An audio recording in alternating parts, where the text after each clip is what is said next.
Ketika berbicara mengenai security, Anda akan dikenalkan kepada segitiga ini. Segitiga yang dia akan menjadi landasan filosofis gitu ya tentang sebuah services.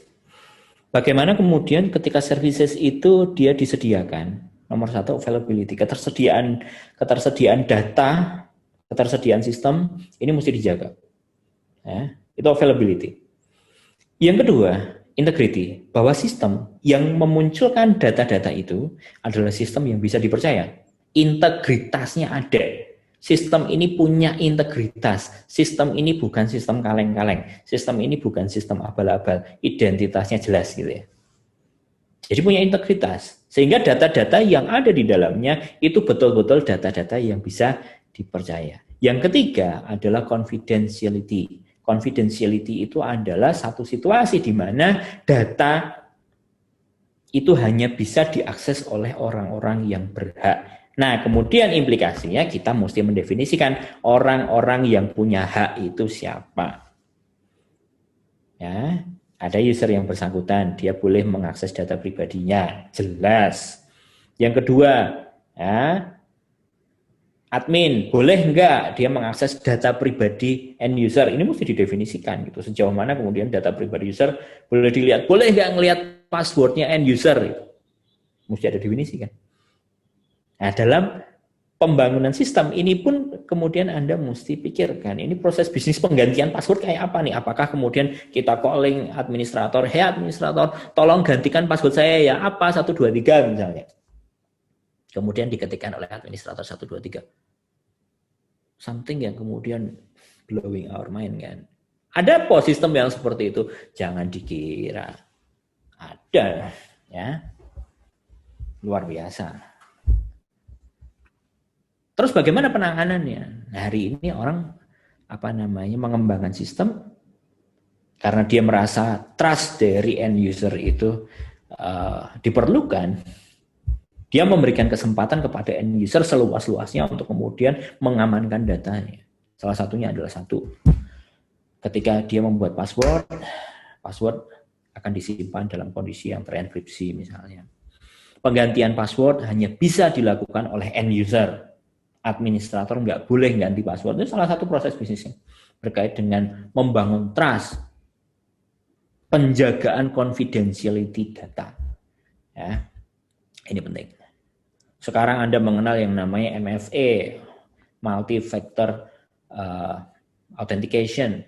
Bagaimana kemudian untuk masuk ke sistem dibutuhkan ada device tambahan dari mobile phone Anda misalnya. Ini 3 hal ini yang kemudian penting. Yang ketika berbicara mengenai security ini, 3 hal ini akan bisa dikembangkan menjadi sebuah map yang luar biasa besar. Saya paling suka ngajar tentang ini. Cyber Security Domain Map. Ini akan memunculkan sejauh mana pikiran kita harus berkembang di dalam kita mengamankan data. Kita konteksnya bicara data loh, information security loh. Mengamankan data itu ternyata poinnya sedemikian luar biasa besarnya. Saya akan bacakan yang gede-gede deh. Yang pertama framework standar. Framework di dalam kita mengamankan data itu kayak apa? Saya biasa pakai NIST. Sebagian orang pakai ISO, sebagian lagi pakai COVID. Kebutuhannya beda-beda ya. Ada yang tactical, ada yang kemudian operational dan lain sebagainya. Physical security. Ini isu yang nanti Anda akan temukan di dalam cognitive class. Physical security. Ya. Bagaimana secara fisik data Anda simpan. Siapa yang boleh masuk ke data center? Itu harus di filter betul kan. Bayangkan kalau kemudian data center terbuka, sembarangan orang bisa masuk, kemudian dia tiba-tiba ngelihat ini server aku kayaknya kenal gitu, ini datanya aku juga tahu, kalau aku lepas gimana harddisknya, bawa dia. Data Anda tersebar. Physical security ini penting. Anda akan bisa menemukan video dari Google Data Center. Anda akan bisa melihat bagaimana proses untuk masuk ke data center, siapa yang boleh masuk ke sana. Lebih detail itu nanti akan ada. CCTV dan lain sebagainya. Kemudian ada risk assessment, kemudian ada governance, kemudian ada threat intelligence, ada user education untuk membangun culture tadi. User education itu penting. Anda sebagai seorang data scientist mesti ada user education kepada Anda kan tentang bagaimana kemudian Anda di dalam nanti itu mengelola data properly. Security operation penting. Ada data breach di sini. Oke, apa yang mitigasi yang harus dilakukan? Dan seterusnya Anda bisa temukan nanti tautannya di situ. Saya akan awali bagian yang kedua ini dengan sebuah gambar yang saya ambil dari sebuah dokumen case study of the International Research and Technology Project realized within the confines of European Defence Agency dan seterusnya terkait dengan European Union ya. Kita akan sedikit mencoba untuk melihat ya ketika CIA triad tadi segitiga yang tadi ada availability, integrity, dan confidentiality ini kemudian sebaran diskusinya itu akan sampai mana gitu. Di sini kemudian Anda akan bisa melihat tentang bagaimana sebuah sistem dengan CIA triad tadi itu dia harus diikuti dengan elemen-elemen yang lain gitu. Yang pertama adalah bahwa sebuah sistem itu ketika dia selesai dibangun, tidak kemudian dia bisa ditinggal. Sebuah sistem dia akan punya life cycle. Sebuah sistem ketika dia dibangun, dia harus menjadi sistem yang senantiasa hidup. Selama sebuah proses bisnis masih relevan, sebuah sistem pasti akan masih digunakan. Sehingga di dalam masa penggunaan sistem tadi, monitoring dan evaluasi itu harus terus-menerus dilakukan. Jadi tidak bisa kemudian Anda memproduksi software kemudian Anda tinggal. Itu banyak terjadi di Indonesia ketika ada skema beli putus. Anda punya uang 10 juta, Anda ke software developer, kemudian dibuatkan sistemnya dan selesai, sistem Anda gunakan. Ketika kemudian proses bisnis berkembang atau ada kemudian security breach atau security vulnerability di dalam sistem teknologi yang diadopsi oleh sistem Anda. Ketika itu tidak dilakukan perbaikan, maka kemudian sistem Anda akan mengalami resiko. Ketika Anda kembalikan sistem itu kepada developer, belum tentu kemudian developer akan menerima sistem Anda. Punten gitu. Developer saya yang garap sistem Anda sudah keluar. Selesai. Tidak ada kontrak yang kemudian bisa mengikat bagaimana pengembangan sistem yang berikutnya. Apakah kemudian ada versi 1.1, versi 2, versi 3, dan seterusnya. Pada beli putus biasanya perlu dibangun awareness. Apakah perlu ada kontrak sampai sekian version. Berarti akan memunculkan rilis beberapa versi ya? Iya. Berarti implikasinya ke dana ya? Iya. Yang sangat mungkin kemudian di dalam pembangunan sebuah software yang dia bisa sustain, itu akan memberikan implikasi pada dana pembangunan yang tinggi. Gitu. Tetapi ingat, bahwa ketika sistem Anda tidak memiliki skema yang semacam itu, sehingga kemudian sistem Anda memiliki vulnerability, maka data akan sangat mungkin lepas dari sistem Anda.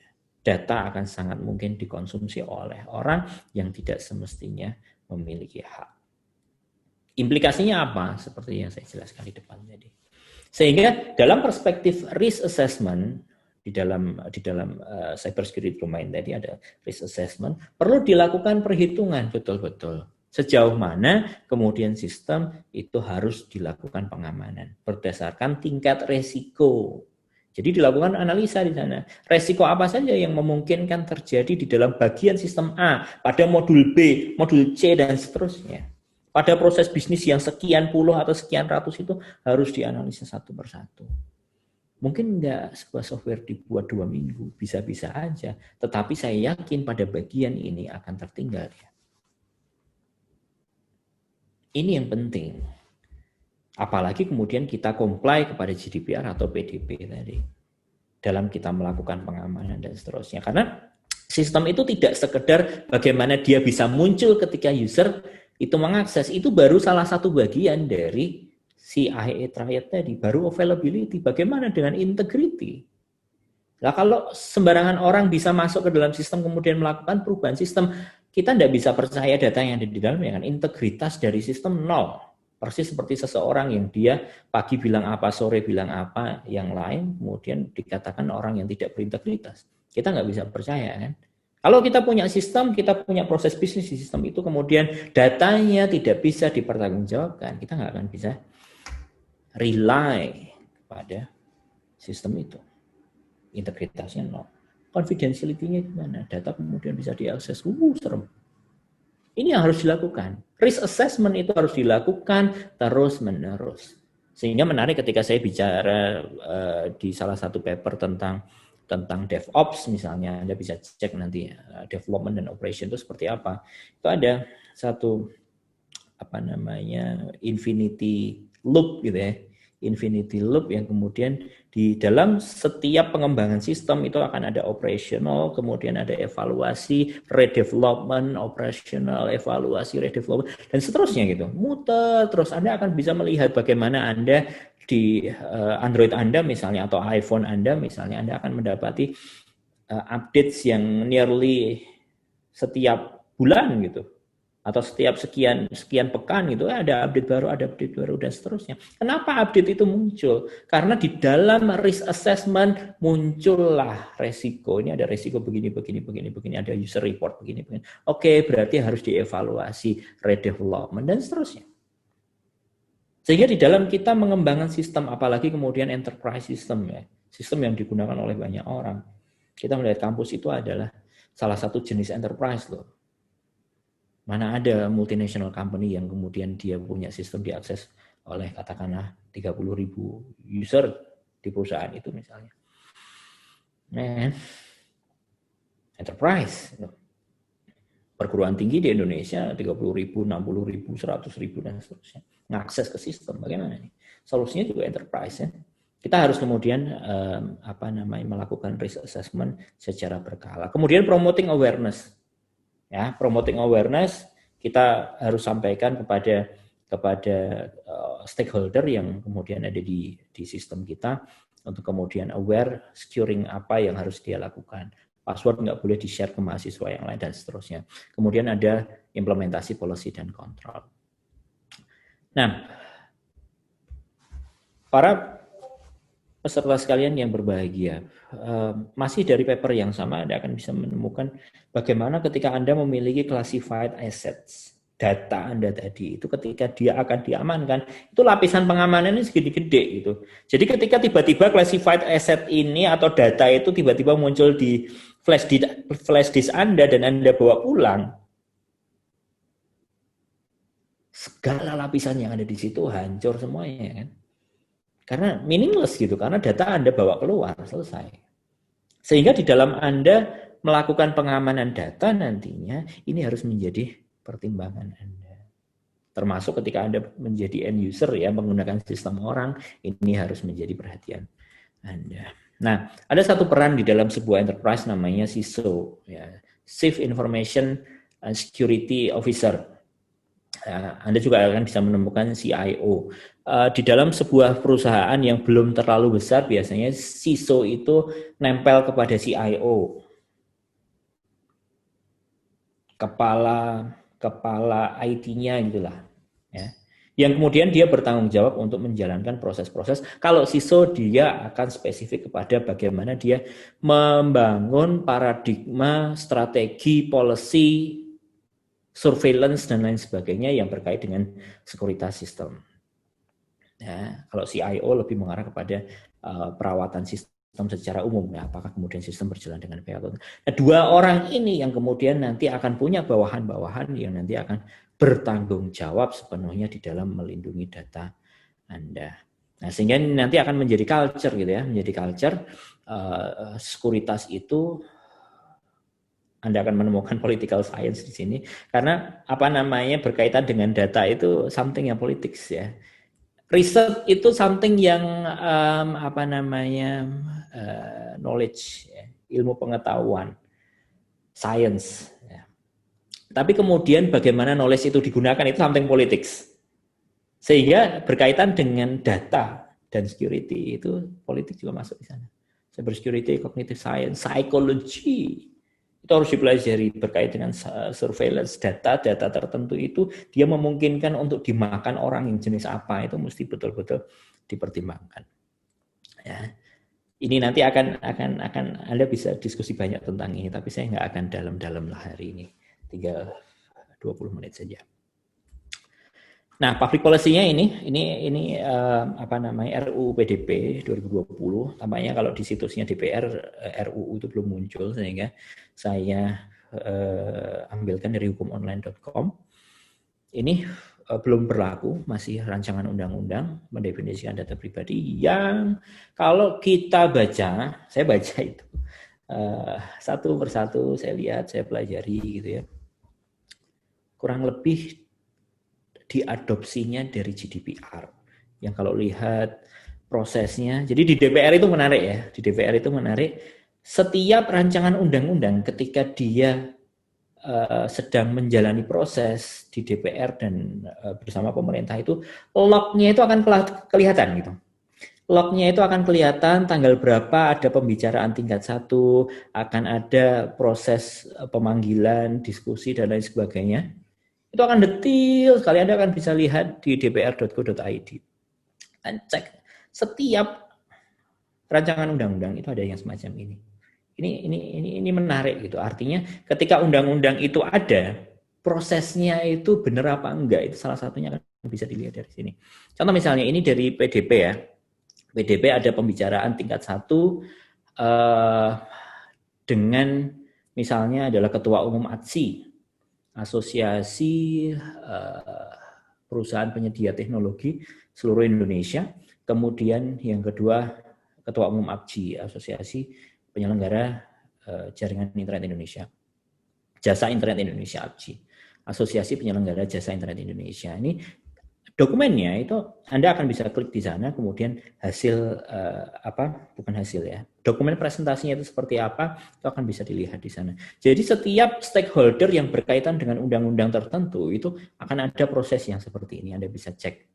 Ya, ini salah satu bagian dari PDP tadi, bagaimana data pribadi boleh diakses oleh orang lain atau tidak dan seterusnya. Nah ini yang menarik gitu. Salah satu dari slide yang dipresentasikan oleh ATSI di dalam salah satu pertemuan itu adalah melihat pasal per pasal satu per satu. Ya, jadi nggak akan pernah mungkin di dalam penyelenggaraan pengembangan undang-undang yang semacam ini kemudian dibacanya random gitu. No. Semuanya pasti kemudian akan dilihat pasal per pasal, tanggapan dari stakeholder itu seperti apa, kemudian usulannya seperti apa. Akan bisa dilihat, akan bisa di-trace, nanti silakan ke situs tersebut. Ya. Nah, ini yang versi GDPR ya. Bukan versi GDPR, maksudnya adalah ini adalah dokumen General Data Protection Regulation yang tadi diceritakan oleh Bu Ari tadi. Ini European based bikinannya di sana sehingga orang-orang yang akan mengakses sistem itu disarankan dia akan menggunakan sistem yang comply GDPR.